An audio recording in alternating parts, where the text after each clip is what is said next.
On today's World Insight with Tian Wei, the International Horticultural Expo 2019 has wrapped up in Beijing. How does each country's pavilion exemplify the harmonious coexistence between man and nature? And we meet Steve McIvor, the CEO of World Animal Protection, who explains the importance of biodiversity.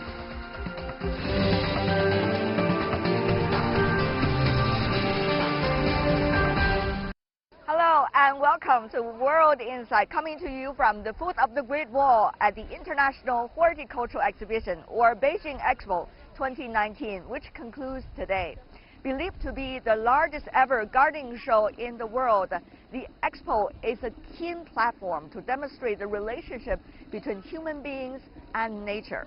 Over the past 5 months, I've been visiting pavilions and gardens right inside the Expo Park and talked to people from different parts of the world. And that is why today we're bringing you a collection of conversations and certainly great memories.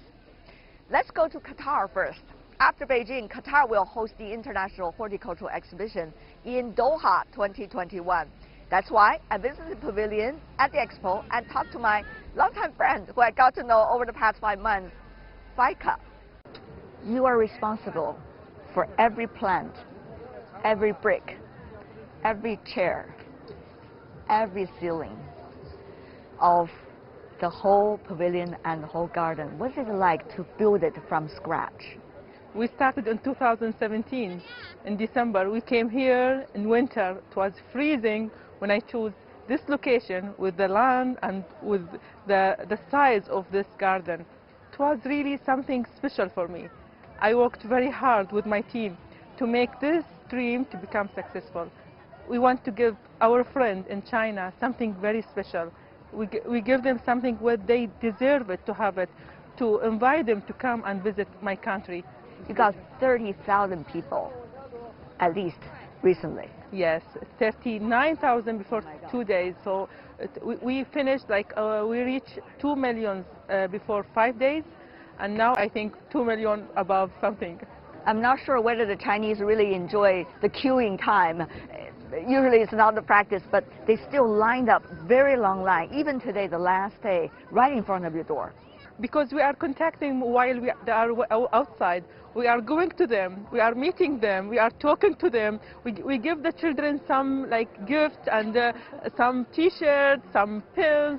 So they are contacting us while they are waiting outside. So they are still inside the garden, even they are queuing.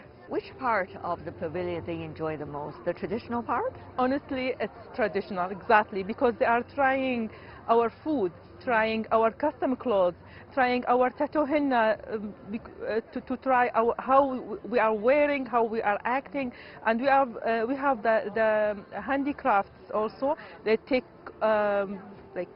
information about how the life in Qatar in the past.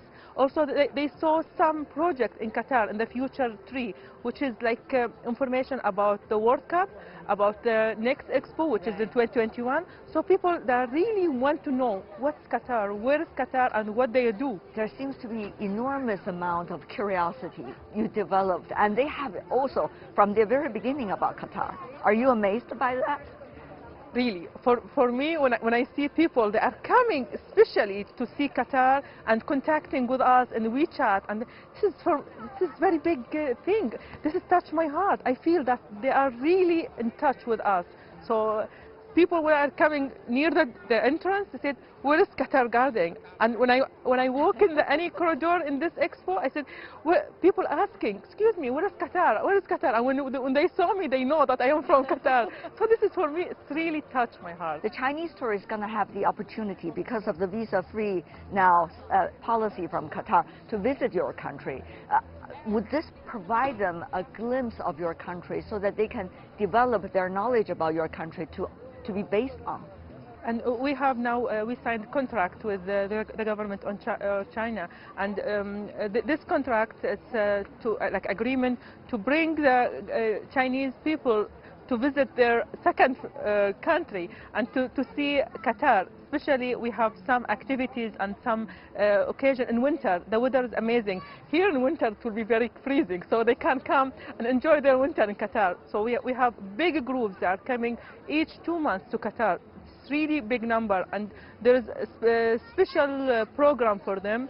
They really enjoy. They like in Qatar Souk Waqf, same the history tree, which is everything about the tradition and the past of Qatar. They like to try our food. For me, I shocked because what I heard that Chinese people, they don't like to eat foreigner food, but when they come to Qatar, they don't visit Chinese restaurant. They eat only our traditional, our local food, and they are trying to wear our clothes.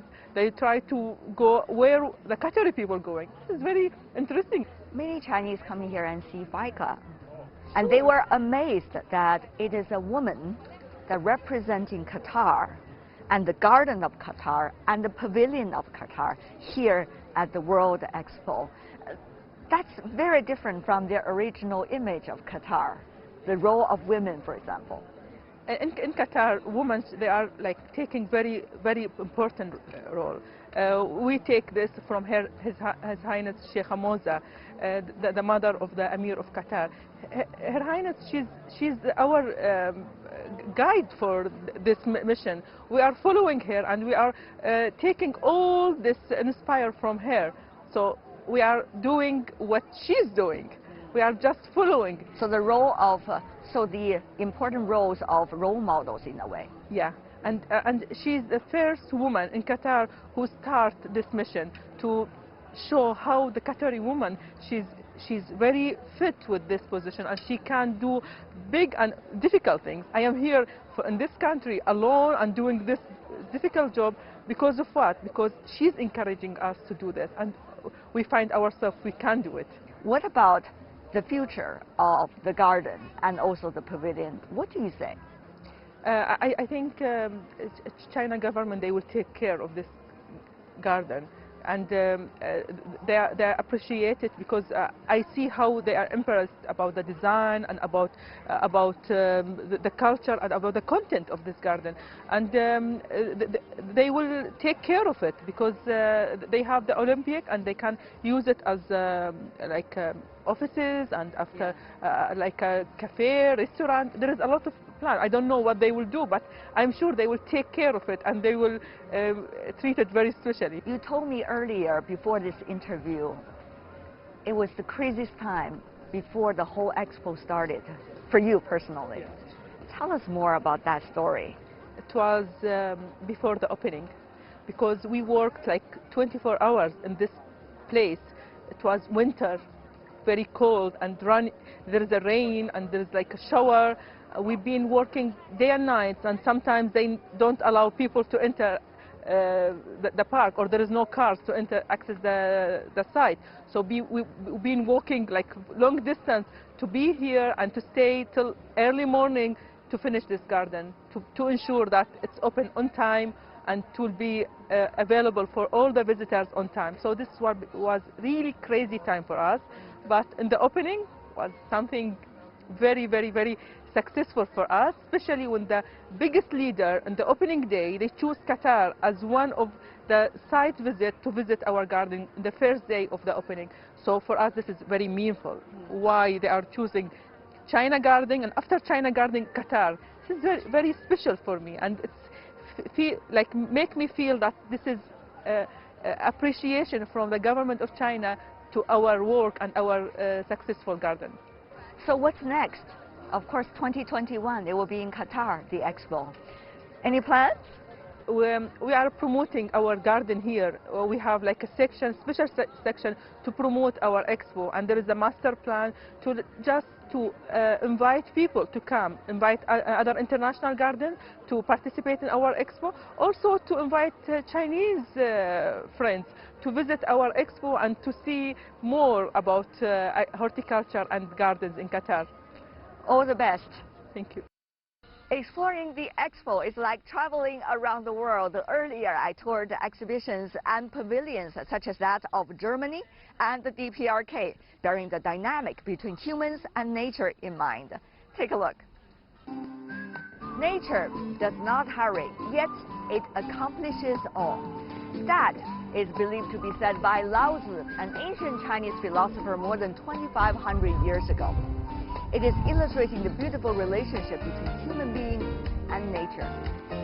2,500 years later, at the foot of the Great Wall in China, the International Horticultural Exposition is being held with more than 100 different countries participating. People from all over the world are trying to gather together and articulate their current understanding of their relationship with the grand nature. Many of them are holding exhibitions inside the International Pavilion, the beautiful architecture right behind me.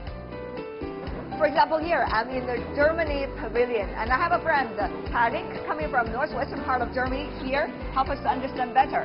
So what's going on here? It seems a lot of projects at the same time. Yes, well, this is just one project. Yeah. We have an example right here. It's from the west of Germany, from the rural area, and it is about renaturalizing the former industrial area into a green habitat. So have you ever visited there? I have been there actually and visited a museum that's also at the site, and I also went down a mine.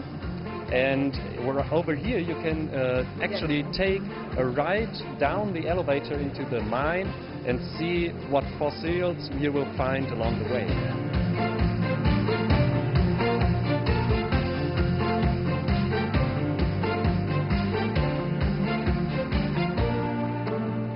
And what about this? This is a place I'm always fascinated about. Yes, that is something that I have to show you. That is a typical cabin for us in Germany. Yeah. We have in our so-called Schrebergarten. Those are small gardens we have that are a little outside of the city, and those are for the city people. So the city people don't have enough space in the city to have their own garden. Yeah. And so this is their chance to have a garden, to plant flowers, to maybe even have their own herbs. National pavilions like that of Germany are scattered around the 503 hectares of land here in the exposition park. Some are rather familiar countries, while other countries remain mysterious. I'm right now standing in front of the DPRK pavilion. The sculpture right behind me certainly is showing the aspiration for peace. Let's go in and check out what's available there. So there's a whole collection of stamps coming from the DPRK, ranging from traditional paintings to the current events.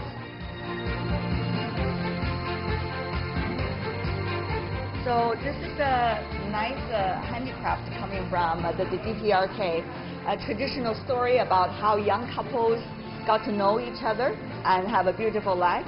And certainly this is the Kungang Mountain in the DPRK, Mount Kungang.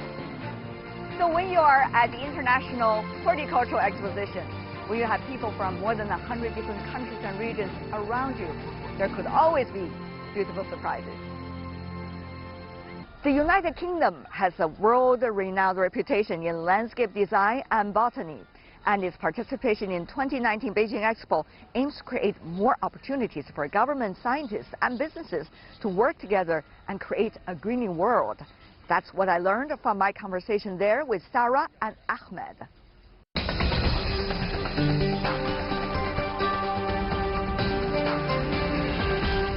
This is already the last day, so obviously people are enjoying it even for the last moment. Sarah. That's absolutely right. We're really excited. We've had over 1 million visitors Wow. to this garden, and the last few days have been particularly busy. So You were it's here very at the exciting. very beginning of it. I was indeed here right at the very beginning, in those cold, wet days of late April. Today, of course, it's already deep into the autumn for Beijing. That's right. How is your garden and pavilion trying to cater to the seasonal changes, you know, in northern part of China? That's quite a challenge. Oh, it is, and we've got a very good gardener to look after the garden. If you had been here from the beginning, you would have seen the colours change and morph as you went through the period. And you know, the colours around the garden, particularly the wild meadow, it had beauty bright. You had purples and yellows, which are now changing. You can see the softer colours coming out. Beautiful fountain as well. That's right. Well, fountains are a central part of traditional British gardens, but what we're doing in the UK now is creating these wonderful water features in public spaces so that everybody can enjoy them. So this garden's like a small park in a way. We've got both the natural woodlands and meadowland around us, cultivated gardens, and a city landscape and the fountain is right in the middle, so everybody can enjoy every part of it. The kids, I can already hear them screaming Yeah. in the background. That's right. And Every day. That's right. And sometimes people shout at the fountain thinking that's going to help bring the water up. Does it help? No, it's on a It doesn't work program. that It's way. on a program. You know, you're coming here at a very special time because this is the 70th anniversary of the People's Republic of China. This is also the national day holiday that people are having, the last day of it. And you can see very different generations of the Chinese and people coming from all over the country. Ahmed. Yeah, absolutely. Such a diversity of people. It's not just the different ages, but it's the people from the various different provinces. Everyone's different. When you've lived here and you've stayed here for such a long time, you start seeing those elements of differences. The differences in the sounds, even though I'm not a Chinese speaker. Understanding the slight differences, and that's amazing. It is amazing. Yeah. I mean, think about also your job is amazing, Sarah and Ahmed. You've been traveling around the world in order to present the best gardens from your country to the rest of the world. But you know how to make sure it's going to be different every time, and how to make sure it's going to cater to the taste of the locals, but at the same time provide inspirations internationally. That's right. Well, the different expos we've attended all are different types of expos, so they're not all about gardens. This one is very specifically about gardens, and so we wanted to really show not just what a British garden looks like, which is often planted in a very different way to what you might find in China, but also what the natural scenery looks like, what a natural woodland looks like, or a meadowland. Often people say to us, are you going to cut this, the meadow? And we say absolutely not, because this is wild, because we need to preserve our wild landscapes as much as build and create beautiful gardens. So we're hopefully showing a little bit of both. Talking about the wild garden, in a way, quoting your words, earlier I talked to a landscape professor coming from the UK as well. Let's listen to what he had to say.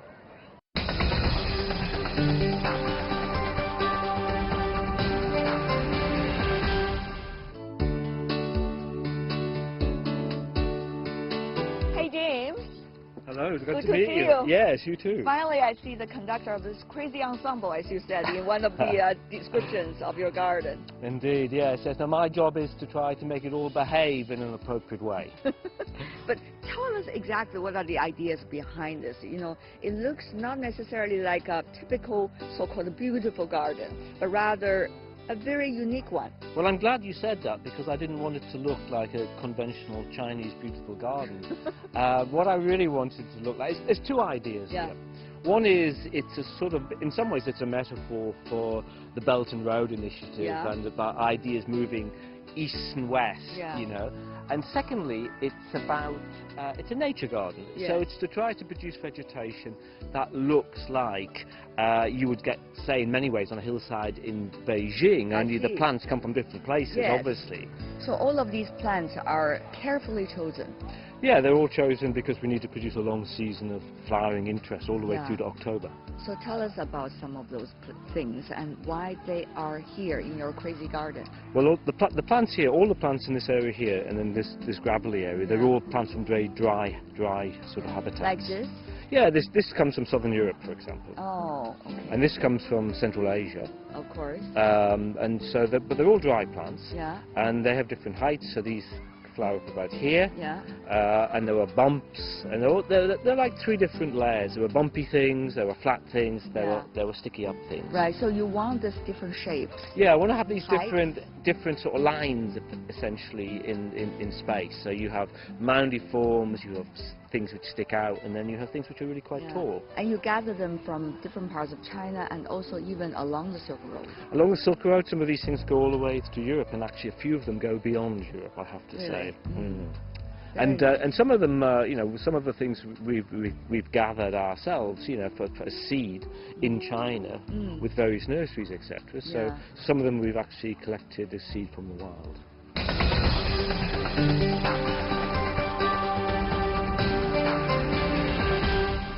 Well, that's my conversation with a professor from the UK on landscape. Obviously, it's a new Silk Road garden he was talking about. Ahmed. Yes, he was, and here we've tried to showcase, you know, the kind of the centre of British gardens. I mean, one thing I would like to say here is, and I'm showing people around, is what we try to showcase here is how we, with our urban garden and kind of the more cityscape gardens, is how we in the UK, in our own homes, what our gardens look like. And for me, trying to bring that out and explaining to people what my garden, our home looks like, has been really valuable. And having that kind of interaction with people here has just been amazing. With the gardens, people always have some ideas. Sarah, to you, what are those ideas? Increasingly, we are learning how important it is to be in a garden for our well-being. And in Britain today, we are creating gardens especially to help people restore and improve their health. So there's a lot of work going on now to examine the benefits and the positive impact on physical and mental illness by being in beautiful gardens where the plants, whether it's through their scent or their touch or their color, actually stimulate all the senses in our body, and that helps us feel better. So that's a really important message that we've been wanting to share with our visitors. What about that search of meaning between you and nature for yourself? Doing these kind of expos at different times of the year in different countries. Well, I have to say that having the possibility to live in a garden and work in a garden for several months, it really couldn't be a more wonderful experience.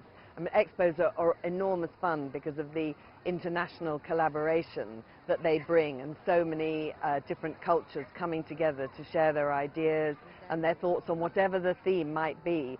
But here in Beijing, in this largest ever horticultural expo, it's been really a privilege to literally work inside a garden every day, and I know that I feel better every time I'm in the garden. This is the last day of the expo. What's going to happen to the expo site, and what are about these gardens and pavilions which you guys have been working so hard on? Any hope from your side? Yeah, I mean, we want it to continue as it is. I mean, we've created a wonderful garden. The hope is for it to be maintained and to live on, and to go through the seasons and whatnot for many seasons to come.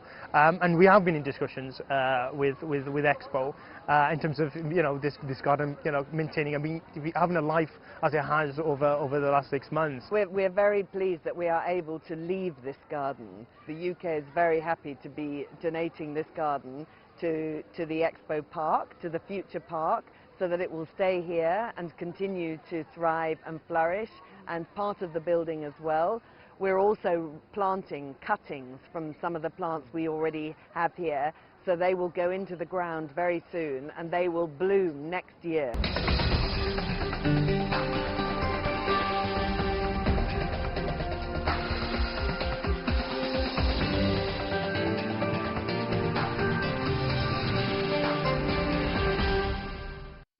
Welcome back. You're watching World Insight. We're focusing our attention today on the relationship between human beings and nature. An important aspect of ecological civilization is biodiversity, many believe. While people are ever more aware of the importance of it, the problems are formidable. Is the awareness raised enough to offset the negative consequences of negligence and ignorance? That's a question I put forward to Steve McIvor, who is the CEO of World Animal Protection. I got to know him at the Beijing Nanhaizi Milu Sanctuary, which is a protected area for hoofed mammals like Pierre Davis deer. It is not only a sanctuary for wildlife, but also a place for the public to appreciate environmental protection, the significance of it.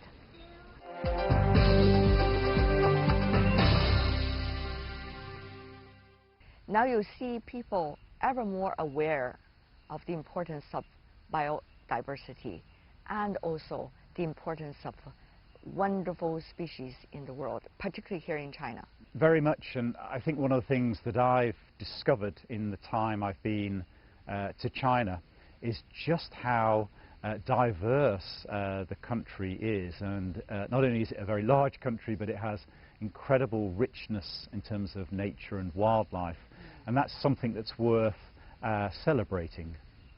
Is there anything dear to your heart? Most people would say giant panda, but I'm sure to you it's a long list of answers. I never pick out individual, it's a bit like with your children, never pick one to be a favourite. I think the same with animals. I think what makes different animals fantastic is that diversity. They're always surprising you with their beauty and their cleverness or their song, and that's one of the things that I really enjoy. It's wonderful to know the other perspective from you.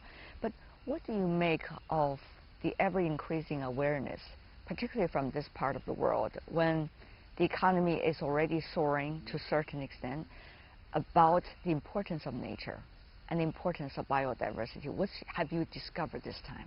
People have been very focused here in China and in many parts of the world on economic development, you know, and on trying to create more jobs and produce more food. And I think the danger in that is often that the issue about nature, of diversity, of our wildlife gets forgotten. And if we look at the history of Europe and North America, for instance, we've seen successful development of economies, but at a great price in terms of nature. And I hope and I believe here that people will see there is a different route that can be followed, one that develops economies and helps people, but also protects that which is so precious and unique, which is our wildlife and our nature. This could be an interesting example, in fact, where we are sitting right now. This is a Pierre Davis deer garden, in a way. It is a natural protection area for this very specific species, which extincted in China several decades ago, but now coming back as a result of contribution from elsewhere in the world. But the question really is, when you are coming to a certain development stage, there are things that you think you have to do in order to bring everybody a fair opportunity. But then how to balance that with the protection of nature? You know, we've been working in the last few years as an organization in Thailand, for instance, where the use of elephants in entertainment camps is both cruel but also commercially very successful. And instead of saying, actually, you know, you can't as local people continue to work with elephants and make a living, we've said let's develop a third way, another way. And that way was to create a camp that people can visit, which is run by Thais, but where you observe the elephants, you don't ride them, and you see them in a natural setting. And that just started earlier this year, and you know, it's proving to be very successful. So I think places like this, where we are today, and that initiative in Thailand are examples, albeit at a small scale, of how we can do both. Look at them, of course, it's a very encouraging picture, but the reality is not as beautiful as the feathers and the harmonious life of this family. It's not, unfortunately. I mean, we are seeing huge pressures placed on the earth, on nature, and on wildlife, and those come from climate change, and the heating up of our planet is causing terrible challenges through natural disasters, which are not that natural because they're being encouraged, if you like. They are happening more frequently and with more severity because of human interactions with nature. We're seeing the development of cities, urban spaces, that are meaning that wild spaces, that fields, that forests are being destroyed. And in fact, if you just looked at the Amazon in Brazil and across that part of South America, Latin America, you know, an area of forest the size of the United Kingdom is being destroyed every year. And that's an incredible and frightening statistic. And the third issue is population growth, because more and more people are hungrily extracting you know, food and other resources, and that comes at a real price for our planet. But Steve, that is the reality. We have to face reality whether we like it or not. So what are the solutions for all of this? You earlier talked about in the entertainment industry, but what about the other areas? I think in the other areas we have to take some quite radical action.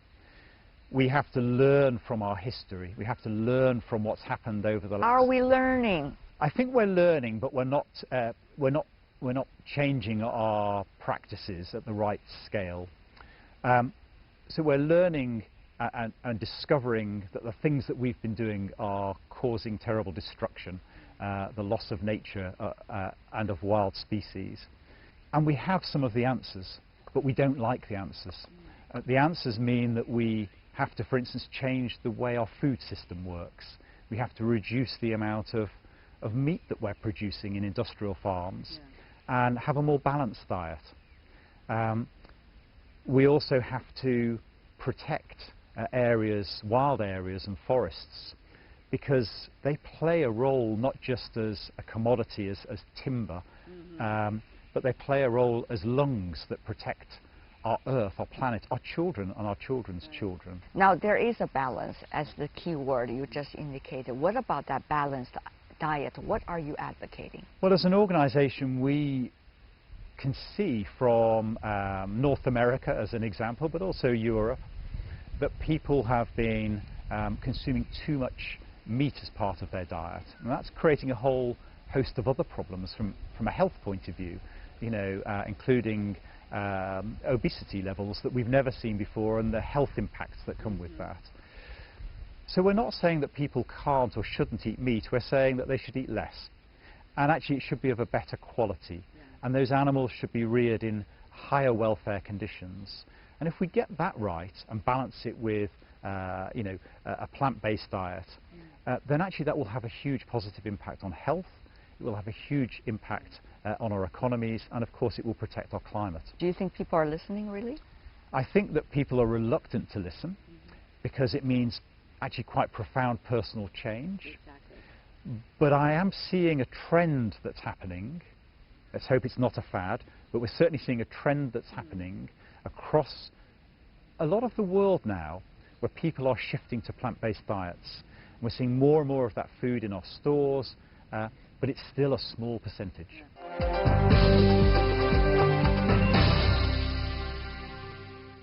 But Steve, you know, this is a world many believe in great transition. But whether the moment is a great moment or a worrisome moment is unclear. We understand there are already people challenge multilateralism or multilateral platforms, even like the organization like yours. So will there be real work that we can work together? So can we really work together? If we don't work together, we will not solve the problems that we face in each of our countries, because they are global problems. What does it mean for biodiversity? What does it mean for species protections?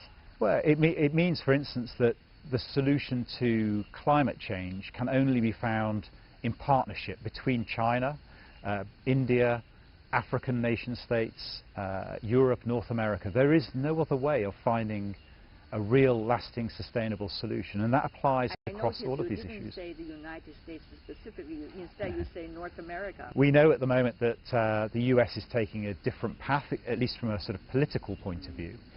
That doesn't necessarily reflect what many people and institutions feel in the United States, or indeed the scientific community. The scientific community in the US are very clear that the answer will come through intergovernmental work.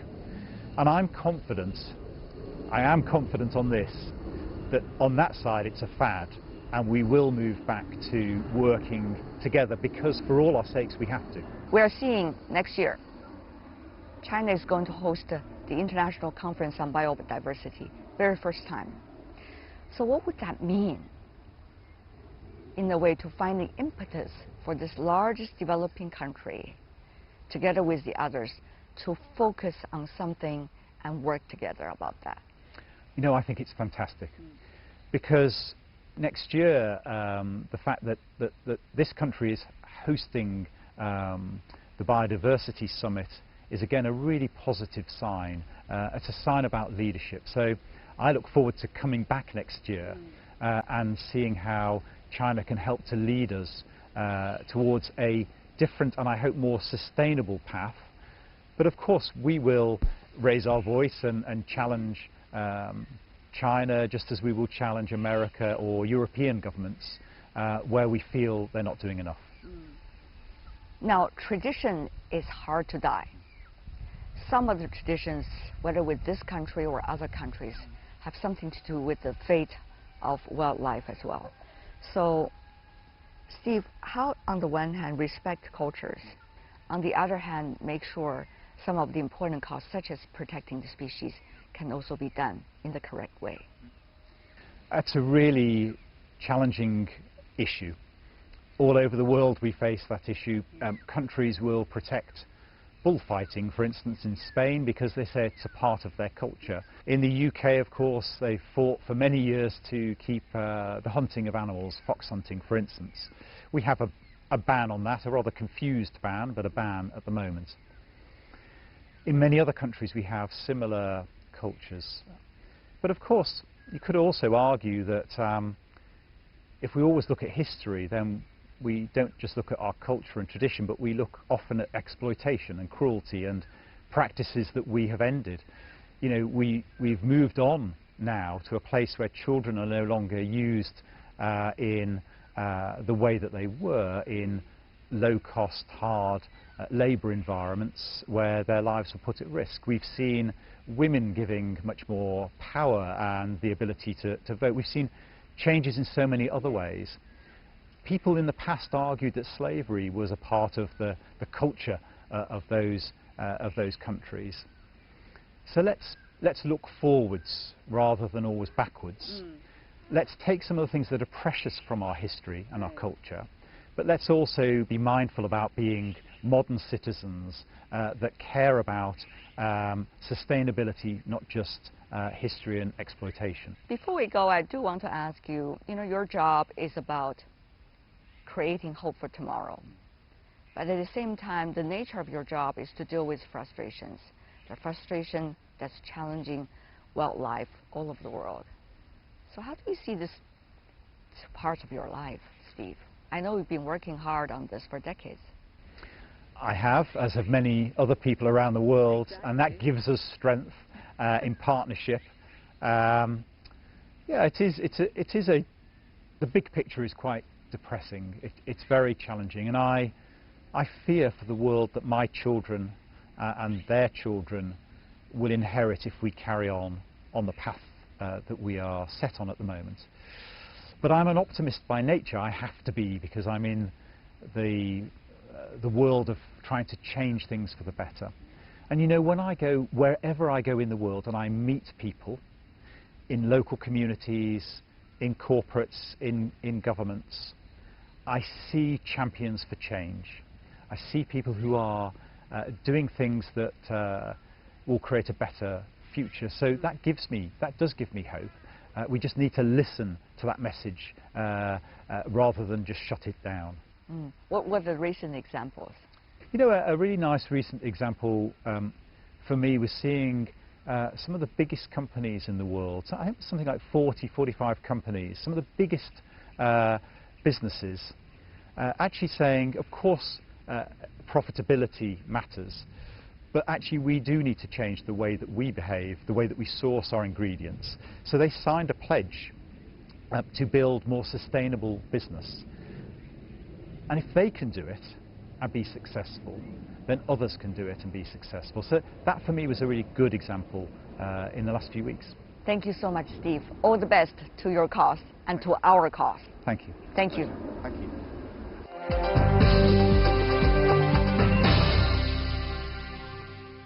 And that is all the time we have for today. If you'd like to see more, try to find us World Inside CGTN into your search engine or check out our YouTube channel. Follow us on Twitter, Facebook, and Sina Weibo. From me, Tian Wei, and everyone on the World Inside team, thanks for watching, and tune in again next time for more insights across China and around the world. Bye for now.